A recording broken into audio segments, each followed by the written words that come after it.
So the choice now for South Africans is two scenarios. Scenario one, Zimbabwe, where the failed state, a lack of law and order, chases people out, chases the business owners, it chases the slavery economy out. You know, that's why everyone wants to go to America. That's why everyone wants to go to Europe, is because they're sick of chaos in survival. They're sick of lack of law and order, violence, starvation, you know, and so they leave. People from Zimbabwe have been escaping to South Africa for pretty much the whole of Zimbabwe's existence. And likewise, in Mexico, South Americans are coming over the border, you know, 1 million a year, because they're trying to escape the chaos and the lack of law and order. And so the question then becomes, you know, will South Africa ever return to law and order? And so my hope for South Africa is that the Cape Secession Party will gather some steam. You know, I really believe with South Africa, a lot of people don't understand, South Africa is not a nation, it's an empire in control of many nations.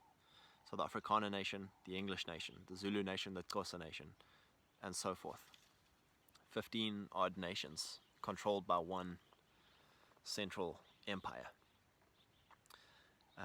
And so this experiment of an empire, multicultural empire, where different cultures are forced to compete to whose morality gets applied on who, you know.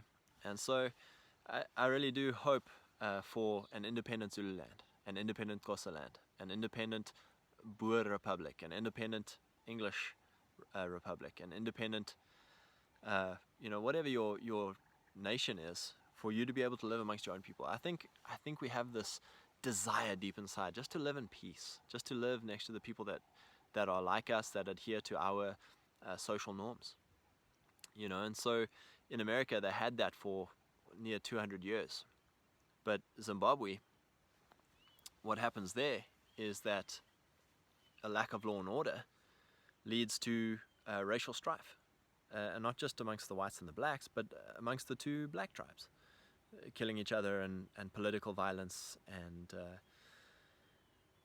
you know, there's a real desire for peace, and how do you get strife is by making a Christian rule over a Muslim, by making a Zulu rule over a Xhosa. You know, it's we all have this, not all of us, it's mostly just the English whites. We have this panacea, this ideal that the rainbow nation, South Africa, you know, the only ones who identify as South Africans are the English. Everyone else identifies first by their nation. I'm Afrikaans, then I'm a South African. I'm Zulu, then I'm a South African. Even amongst the Zulus, it's like, I'm Mangwane, then I'm a Zulu, then I'm South African. You know, I'm a Basotho, then, which is fascinating because they all live on the border of Lesotho. It's a fascinating, it's like, where do your allegiances lie? To your people, rightly so. The Indians, I'm Indian first, South African second. And there's nothing wrong with that. And so I really do say there's a divergence of two scenarios, the Zimbabwe scenario and the American scenario. And so the Zimbabwe scenario, you know, carry on with race-based laws, carry on with a lack of law and order, carry on with corruption in the high places, carry on with a lack of Christian morality, carry on with communist policies, carry on with what we're doing. You know, this, if anything, this shutdown is gonna be acceleration. Accelerationism on the decline. Whereas if you want to head the American route, you know, then you have to adjust your policies, and it's not going to be the party that's in power, and it's also not going to be the culture that votes that party into power, unfortunately. You know, so I really do believe secession back to the nations that encompass the empire of South Africa is the solution to peace and to prosperity.